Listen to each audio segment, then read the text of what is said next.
Mga igsuon, adlaw-adlaw, every day is a day of preparation. Preparing for this great event. Kaya moabot may ang katapusan. Siguro dili na tumaptan ang katapusan sa kalibutan na mubalik na si Kristo, pero ang katapusan pwede ang ato ang kamatayon. Pwede ang atong kamatayon. Kunya, inikamatay nato atong hinumduman na wala din tayo madala. Wala tayong madala. Ang tanan mabiling diri. Ang ato ang madala, katong atong ihatag, katong atong itabang, katong atong maayong buhay. Okay? So, karon pa lang sa tangbuhi pata, isip amahan, isip inahan, isip diya sa inyong trabaho, gobernador, sa pa, mayor, sa pa, kagawad, sa pa yung trabaho na ito karon, manager ba, engineer ba, kinahanglan na sa ato ang pagtrabaho, ubanan na ito kanunay o mga maayong buhay, because every day is a day of preparation. Anytime pwede kita mawala diri, isa lang ka, click ba, pwede na mawala. Last Thursday, na ako isang talanahan dito sa probinsya. Igo lang ko ng talikod, namatay. Ako rin ay gihuwat. Ako rin gihuwat. Perting pasalamat sa pagtungod sa pamilya. O ni mga igsuon, isa lang ka anak, pwede ta mawala. Ingon ang Ginoong Jesus, hinumdumi ang kaming igira kung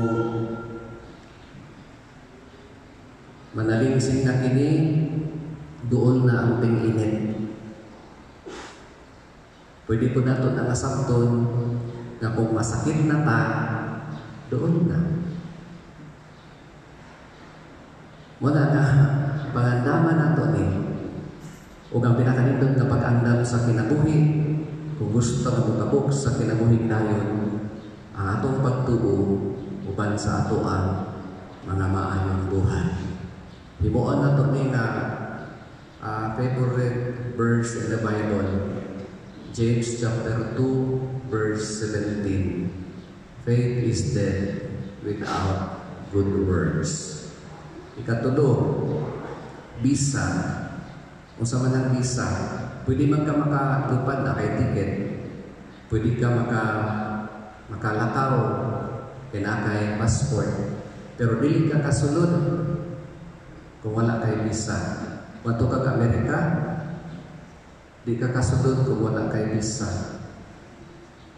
Dapat na kay visa. O ang atong visa, mao ang gugma. Gugma. Paghigugma sa Dios labaw sa tanan. Paghigugma sa isig kaingon sama sa imong kaugalingon. So kaning tulo, nindot kaayo kung mapuy-an nato. Sureball kaayo, makasulod ta sa kinabuhi nga walay katapusan. Mo ning ingon ni Propeta Daniel, kansang mga ngalan na isulat sa basahon sa Dios. Ug sa Book of Revelation, nasulat ta kansang ngalan na isulat sa libro sa Dios. Muni ang ato ang mga santos. Pagkanindot ko, maapil na pagkaihap-ani na katawan sa Dios. Mga igsuon sa katapusan, nag-isgod man ang Ginoo nga manatagak o matipas sa dalan, magianan ang mga planeta. Makahadlok ba niyo o dili? Hadlok itang linog, no? Amot lang ron, kaya pusok mo na itong bagyong Pipito. Isimang bagyo. So, daghang mga kalamidad karon, mahadlok ta. Amot na kaandam baka ang taga-Camarines. Huwag managdahong na dito buagi. Murag si Pablo, bitaw, kaya nandong Pablo. Ang ingon, dito ra sinatuan. Nga, diri des ato. Di wag kita pabantay. ba? Wala nga, anytime pwede kita na mawala aning kinabuhian. So, nag-isgot ang Ginoo, matawag nato na makarilisan na event, makahadlok. Nabay maayong balita ani. Taliwala sa kahadlok, nabay maayong balita. Naa. Unsa maayong balita? Na siya mubalik.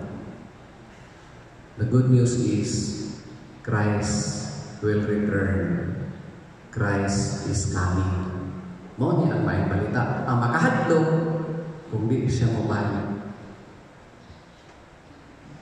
Ikaw pa ni San Pablo, kawang ang among pagtuo kung wa pa siya mabanhaw o di mabalik. Mao ni mga igsoon, ang maayong balita na ang atong Ginoong Jesus mubalik. Kung kanusa, walay nasayod gawas sa Dios Amahan.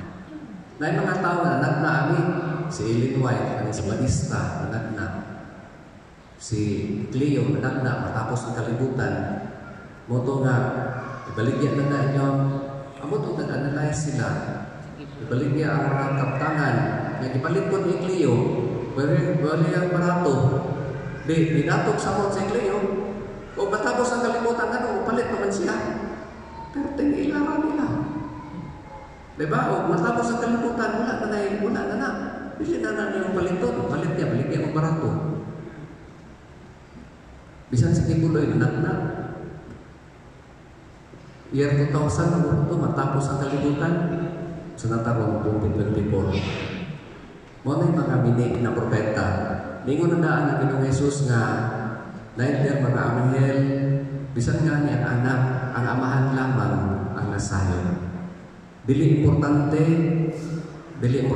nga managnata o gano saan mo abot. Ang importante, andam nga bata.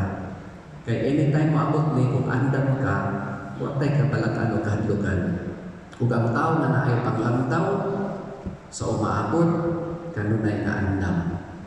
Ang bana na naglantaw sa kaayuhan sa pamilya sa umaabot, magbuutan, magtarong responsable na bana, asawa. Diba? Sa inyong trabaho, pag naglantaw mo sa umaabot, tarong ang inyong trabaho. Sa mga estudyante na nakaroon dinhi, kung naglantaw mo nga mo, mahuman mo eskwela, tarong mo pag-eskwela. Kaya di mo magtarong, di mo kahuman. Simple as that. So, ang tao nga na ay paglantaw, adunay kaugmaon. Maayong kaugmaon. O dili mabalaka sa umaabot, siya na ay paglantaw. Nga naman, every day is the day of preparation. So, mga igsuon, sa katapusan, ang atong mga ginahimo karon, naani siya ay pinatawag eternal repercussion. What we plant today, what we sow today, we will reap later. Kung nagbugas kag maayo na mga buhat, kung atong pagtuo, iubanan og maayong buhat, uban sa gugma, ato nang anihon, kaluwasan sa umaabot. Kung ang ato ang panglantaw, kaluwasan, ato na nang isugdan pagtuyo karon diri, wala na tayo aming kabalataan, magpanggaanay man ang planeta. Ang importante nato na mabalik na ang Ginoong Jesus nga maluwas na ta. So kaning atong pagsimba karon, nindot ka ini nga pagpadayag sa atong pagtuo. Simba kita. Unya dili nato ibilin ang ato ang kaayo sulod ang simbahan. Dadto nato ini uli. Dadto nato ini trabaho uma. Dadto nato bisagasa kita maabto. So kani atong pagsimba, pagtuo ni inigawas nato mga maayong buhat uban sa gugma. Mo pa niya kung ganahan sa minang nato diri kaya so na iyang susay na serbisyo uban sa gugma. Nindot kaya na nga slogan ba na or nindot kayo catchy ko ano ba?